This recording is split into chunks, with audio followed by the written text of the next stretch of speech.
My name is Natalie Howard, and I'm 46 years old. When I was married, my last name was Campbell, but now I'm divorced. I was known as Natalie Campbell 18 years ago when I was 28 years old. My then husband, Steve Campbell, was 30, and our daughter, Rita Campbell, was just 5. But during our marriage, I couldn't say I was truly happy. Rita was diagnosed with cancer, and it caused a rift in our marriage. Damn, why does my daughter have cancer? Having such a weak person come from my family? What a shame. It's all because you didn't pay enough attention to her diet. And now she's received a terminal diagnosis. How terribly did you raise her? There's no worse mother than you anywhere. No matter how much I earn, it all goes to medical bills. When I have no time for myself, you're just napping at home, aren't you? My mom used to say we're isolated in the neighborhood because of the failed wife and granddaughter you've given me. It's your fault the Campbell family is facing this disaster. It's all your fault. Don't think pretending to cry will help. I'm not fooled by such cheap drama. Steve would rant and then leave the house. Was he going to work or to his mistress's place? I was kind of aware of it. When Rita was diagnosed with cancer, Steve quickly found another woman. I work for Rita too. What's this about a weak person? Cancer can strike anyone, you fool. You lack not only medical knowledge, but even common sense. Just because you're somewhat elite, you keep making these nasty comments. So annoying, what a terrible man. Muttering to myself, I got ready and headed to the office. That night, I was exhausted from work, but Steve didn't bother with dinner. He was lounging on the sofa, laughing loudly at the TV. Hey, where have you been? Where's my dinner? Why didn't you prepare it? You're the reason I'm so tired. Hurry up, you useless wife. A failure of a wife. While I was silently preparing dinner, Steve unusually came close to me. We're getting divorced. Actually, my beloved Mandy is pregnant. It's my child, and it's a healthy boy. So, this is the end for us. Be thankful for the times we had, and here, sign these divorce papers. I wasn't sad. Rather, I felt that the inevitable had finally arrived. After I calmly signed the divorce papers, Steve quickly packed his things and left. Thus, 18 years ago, I was driven out of the Campbell family and returned to my parental home. And now I've coincidentally run into Steve again at a large shopping mall. It had been 18 years, so when I saw Steve with a baby, I was shocked. But he seemed to remember me as he approached with a smirk. Hey, is that kid still alive? Look, a grandkid. I'm blessed with children and wealth.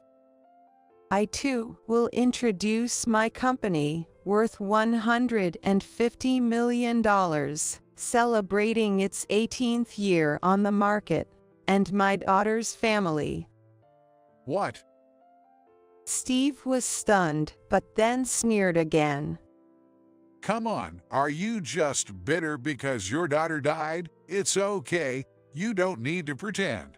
Your dad's company went bankrupt, right? You don't need to boast. Or is it, are you just too jealous of other people's happiness, so you say these things out of desperation? I never thought you were such a low woman. It's okay, I can lend you some money. Oh, did I just say that because I have this grandkid? If you apologize now, I might still forgive you. Look at this Alto, a large shopping mall.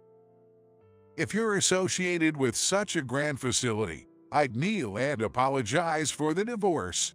but your company couldn't possibly compete with this Alto, the biggest in the Manhattan area, right?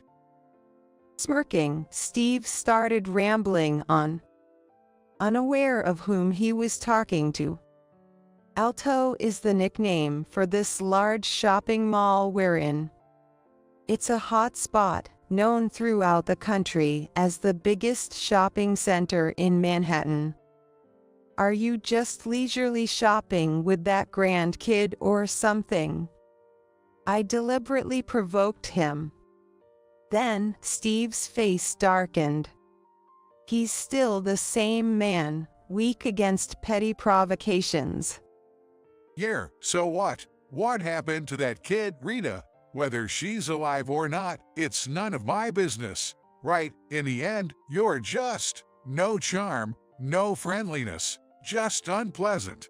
My wife, Mandy, she's still a lovely and amiable woman. You're my complete opposite, polar opposite, yet you're so stuck up, it's infuriating. You can't genuinely accept others' happiness. What a miserable woman. Look, you can say whatever about me, but that baby, what? About 6 months old now. How can you spout such vitriol with a child around? Kids pick up on everything. Isn't it time you stopped belittling and bad-mouthing people? It's harmful to the child, but I suppose you wouldn't understand, to you. Putting others down is a hobby, isn't it? At the time of our divorce, you were the one with a lover. Shouldn't you be grateful I didn't ask for alimony? I smirked confidently, which seemed to ignite Steve's fury. What did you say? Forget it. I can claim it now, right? I have this adorable grandchild. After all, I get your struggle, though. Your daughter died and your dad's business went bankrupt, right? What's your job now, in the nightlife industry? Have you hit rock bottom? If there's a place that would hire an old hag like you, I'd seriously want to see it. Brainless, charmless, oddly feisty. It'd be tough even to find a company willing to hire you, wouldn't it? Or is it the case that you're living off welfare?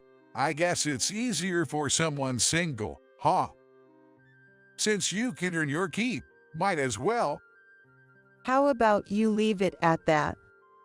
I cut Steve off, producing my business card. Sorry for the late introduction. I'm Natalie Howard, owner of the Alto facility here. What? No way, even for boasting.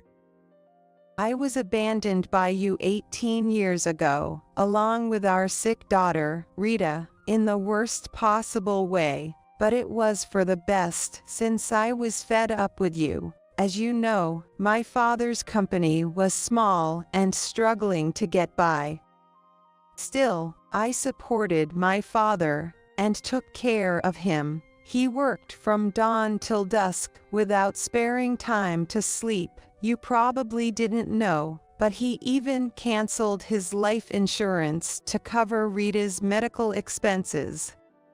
Sure, my father has passed away, but until his last moments, he was worried about his granddaughter. You wouldn't understand someone who doesn't get the struggles of others. Now, through various connections, I'm the owner of Alto, a large commercial facility here. Oh, and Rita, whom you think is dead, has fully recovered and is married into a prominent Manhattan real estate family. She didn't marry someone like you, so I believe she made a good match. A prominent real estate family in Manhattan? Rita married into such a family. Are you delusional? People don't believe small lies but believe big ones, some cartoonist said, and it's exactly like that. It's pitiful how much you're boasting. I was foolish to even think of helping you a little. I've truly married a foolish woman. This business card, flaunting as you are, lacks credibility. Even if I tear it up and throw it away, it's not worth picking up. After all this time, such pitiful delusions. Are you living that miserably? I could lend you some money. Here, I'll scatter some coins. Pick them up and count each one. What are you talking about? Rita's cancer was indeed at an intermediate stage, but changing doctors led to her full recovery. Do you get that struggle? After we separated, my father's company grew significantly. Don't you know Dolgu? Impossible you don't. Given your love for brand names, you wouldn't miss out on something new. Dolgu, the globally acclaimed brand. Have you lost your mind? Dolgu indeed appeared suddenly 18 years ago, and you're claiming to be associated with Dolgu and Alto. You think I'd believe such a story? You scammer. Dolgu is the brand my father and I worked hard to create. I am the CEO. He retired. It started as a small company. There was only one physical store in a rural area, but we managed through tough times with someone's help. You must know about this. Yes, I know. The Dolgu brand spread when a world-famous soprano singer noticed it and favored it on social media, leading to its success. Now it's a hit among college students. Exactly, I said, with a triumphant smile. Thanks to that soprano, our company has seen significant growth.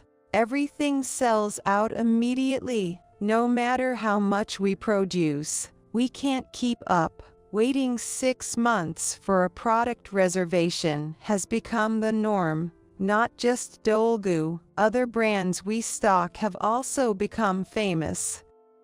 The word got out to the influential landowners in Manhattan, and I was invited to become the owner of this large commercial facility. Alto, it's none of your business, though, right? After all, you abandoned your wife and daughter for your mistress, and here at Alto. Lies. Alto is a massive commercial facility where you can find anything: groceries, food, furniture, electronics, a cinema, indoor playgrounds, a library, a food court, and even Instagram-worthy spots. There's no way someone useless like you could manage that.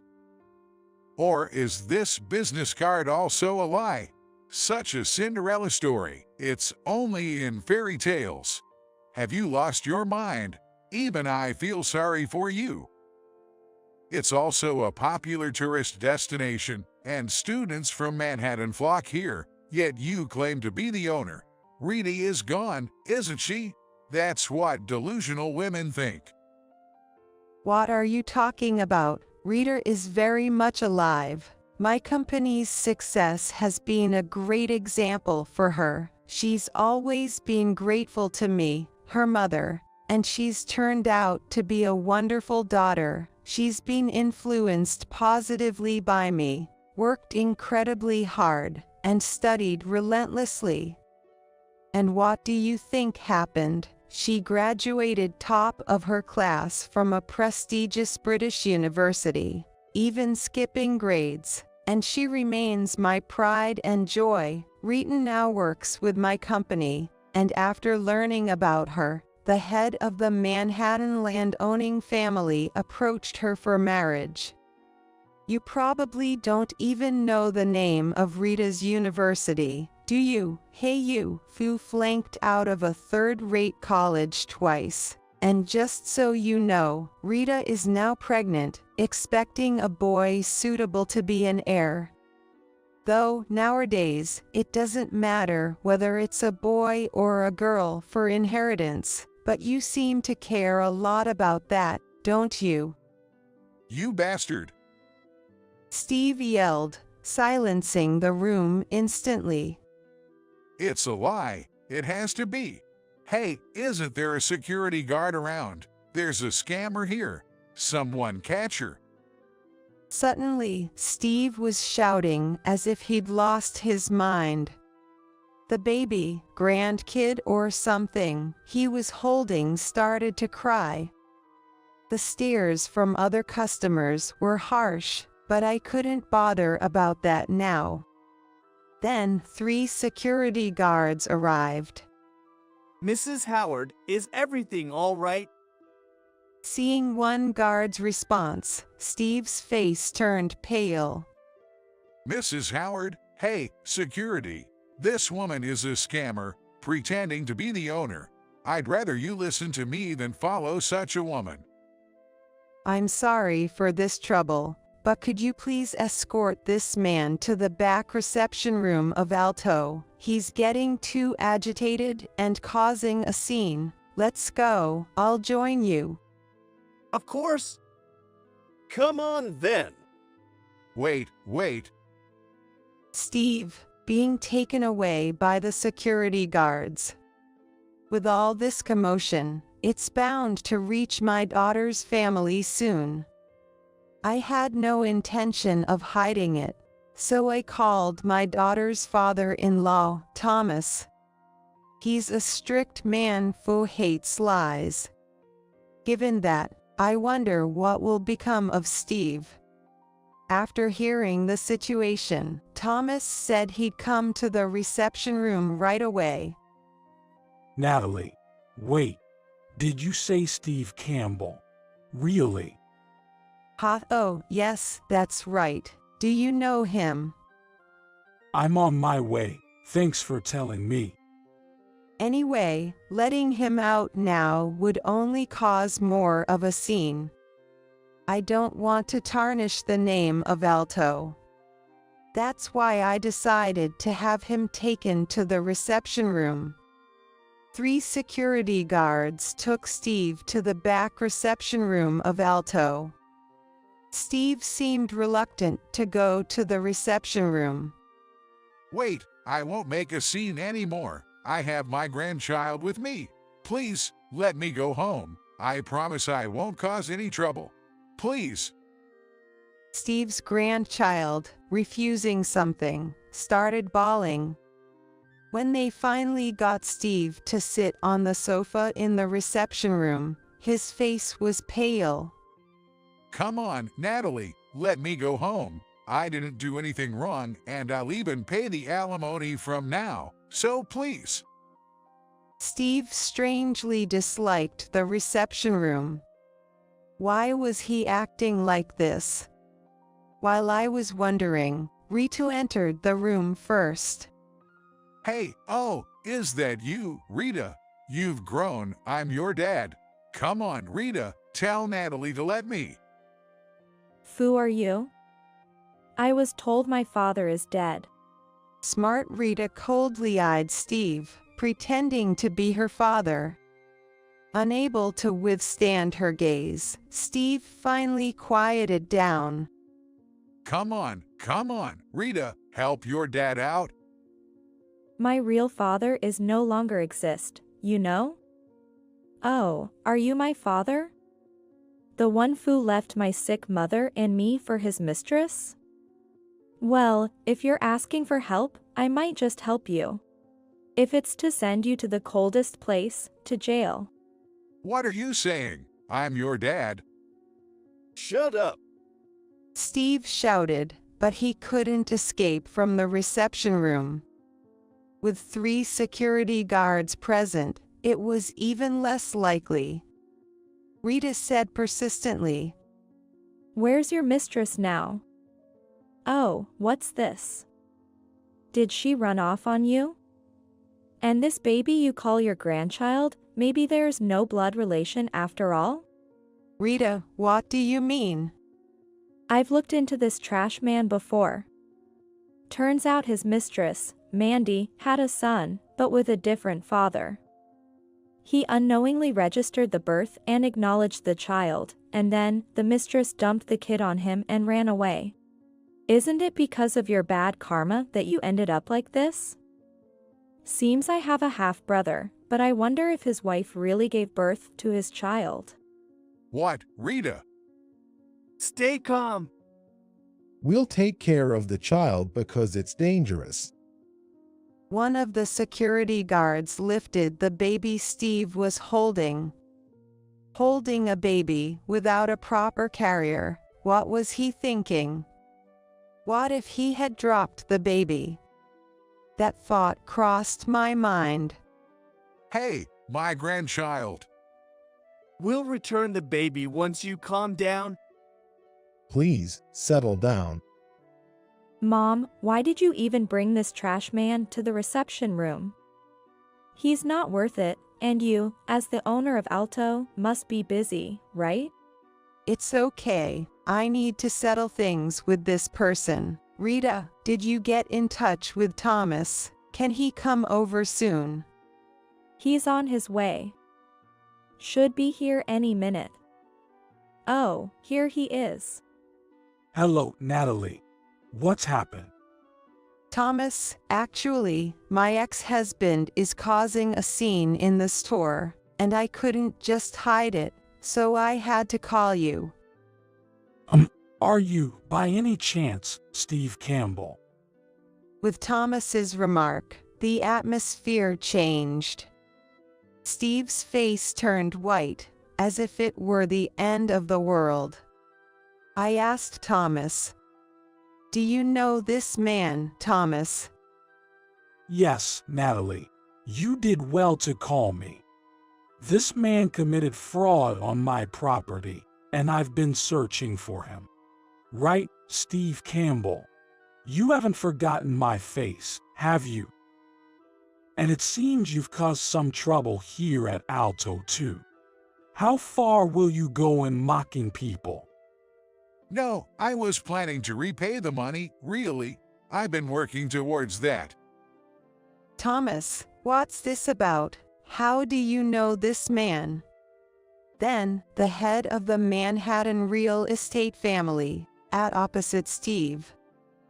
Natalie, are you familiar with the legend of gourmet fraud case? Reader, do you know about it?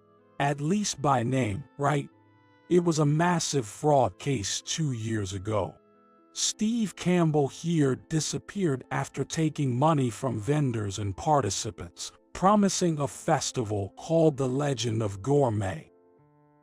And yet, he dares to step foot on Alto's land. Quite the audacity, huh, Steve Campbell, you con artist.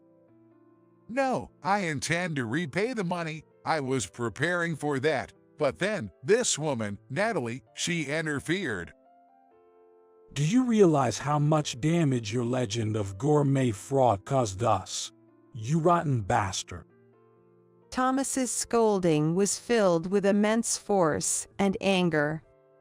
I was even startled by it. But inside, I was cheering. I'm even grateful that he said so accurately. Then, as if to drive the point home, Rita appealed to Thomas. Thomas, this man abandoned my mother and me for his mistress, an awful man. My mother's hardship was all because of him. And yet, he hasn't offered a single word of apology. Rita, that's... So, you're that despicable, huh? Not only did you trouble us, but you also mistreated your own daughter. A monstrous man, Steve Campbell. If my memory serves me right, you begged for land use permission, promising success. It seems all that was a lie, wasn't it? You were desperate, but was that also a lie? Well, at least the vendors will be relieved if you're arrested here. Arrested? Please wait, my grandchild is just a baby. Some shop owners were driven to close their shops in tears because of the damage you caused, and others had to downsize. Despite everyone suffering, you ran off to your mistress, abandoning your wife and child. You're a textbook criminal. Criminal? I've been actively working to repay. If I get arrested now, I won't be able to make the repayments. Then what about my sincerity and apology? We don't need an apology from scum like you. Get lost, you fraud. Security, call the police. It might make the evening news if they hurry. Wait, please. Natalie, I beg you, I'll apologize for everything. Just not arrest, not the police. Come on, I'm your ex-husband. If I get caught, it will tarnish your reputation too. So please, not the police. Steve clung to me, devoid of any dignity. Just a rotten man. So I told the hesitating security guard with a smile. Call the police. It's fine. I've done nothing wrong. Natalie, do something. This lousy father, enough already. Do you know how much my mom suffered? And my grandfather too, he had a hard time until the end. Trying to escape now, what a shameful man. Your actions led to some shops going bankrupt. Finally, I can end my search. Indeed. Afterwards, Steve kept interfering with the call, so the security guard had to step out into the corridor. Steve burst into tears. Rita and Thomas scolded Steve until the police arrived. Steve just cried, without a word of apology, which only fueled Rita and Thomas's anger. Stop crying. Are you even a man? Pathetic. Can't you say sorry? Rita's right. You fraud. We'll corner you thoroughly. Be prepared. Later, the police officer and the detective in charge of the Legend of Gourmet fraud case arrived and took Steve and the baby away. Natalie, really, forgive me. I don't want to go to jail yet. I have a little grandchild. Hey, keep quiet. You're under suspicion of fraud. Steve resisted the police quite a bit, but in the end, he hung his head and left the reception room. I thanked Thomas. Thomas, thank you. You've cleared up a lot about the Gourmet Hall fraud case. I feel much better now. Oh, don't mention it.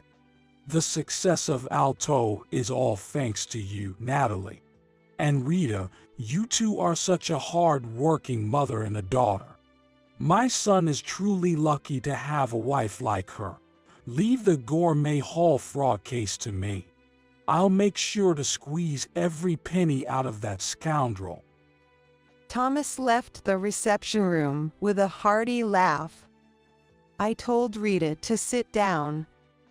Oh. Why? Well, you're not in the safe period of your pregnancy yet, right? It's fine to get angry for me, but it's not good for the baby.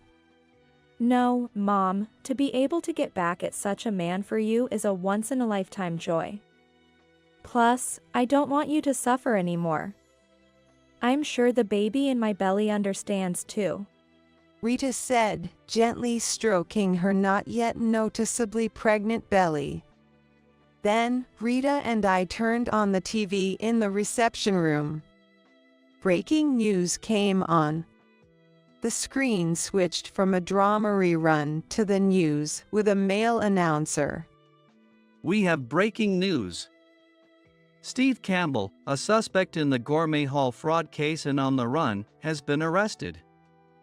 This case forced many to close their businesses or declare bankruptcy, and the police believe this arrest will help uncover the full extent of the incident. Just like Thomas said, it really made the evening news. Yeah. Oh, I should have scolded him more.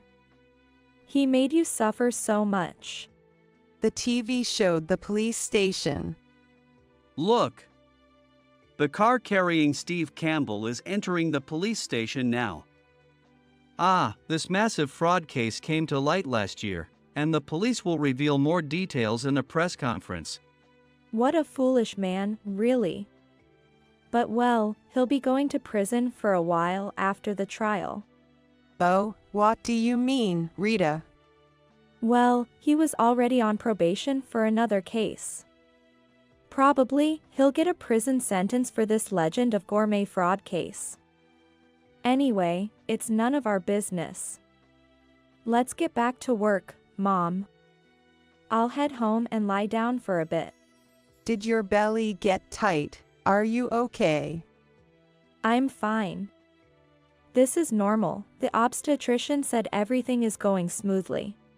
Pregnancy is not to be taken lightly. If anything happens, call me or your husband, okay? Sure, Mom. Later, Steve received a guilty verdict. And as Rita mentioned, due to being on probation, he couldn't escape prison. The TV was abuzz with the legend of gourmet fraud case from 2 years ago, including interviews with victims who were driven to close their shops by Steve's deception. The victims unanimously said, "We're glad the culprit was caught," shedding tears. Some indeed had gone bankrupt. No journalists or magazine writers came to me. Probably Thomas was working behind the scenes. Then, my daughter gave birth, and I became a grandmother. The baby boy, born healthy, weighed about 8.8 pounds. Both mother and child were healthy upon discharge, and Thomas was utterly smitten. Rita's husband was also overjoyed, saying, "He's my boy." While continuing to work vigorously, I supported my daughter through her parenting struggles, and occasionally took care of my grandson as a grandmother. I was at the peak of happiness. Then, an unknown number called me. "Hello, who is this?" How could you do this? Yes. I listened closely to the phone. My ex-husband got convicted because of you. The media has been coming to my place every day. With that, I realized who it was. The mistress who divorced, Mindy. What are you going to do about this? I can't even walk outside now. Oh, who was it that pinned another man's child on Steve? What do you call that, I wonder? How do you know that? That's what you call a scumbag, dear. Don't you ever call me again. If you do, blocking your number will be the least of your worries. Who do you think you are? I'm the victim here, because of you. Well, would that be okay? I could spread the word that you're the woman who stole Steve from me. It won't bother me at all. Then you might not be able to live in the US for a while, right? We Americans loves a good spectacle. You'd be surrounded by curious reporters. It's all karma, you know. What are you talking about? Using big words. Come and apologize to me. I'm really struggling here. It's all your fault. I got a letter from Steve saying it's all because of you. Just come and apologize to me. What are you going to do about it? Well, I don't see any reason why I should apologize to you. Who was it that had the affair? Wasn't it you? It's fine. I can call the magazine reporters and tell them everything, both now and from 18 years ago. The only person who will suffer is you. But is that okay with you? I spoke with persistence and sarcasm, finding it very satisfying. After all, I was getting my revenge after 18 years. The call ended there. Thus, I put an end to the events of 18 years ago and went back to work.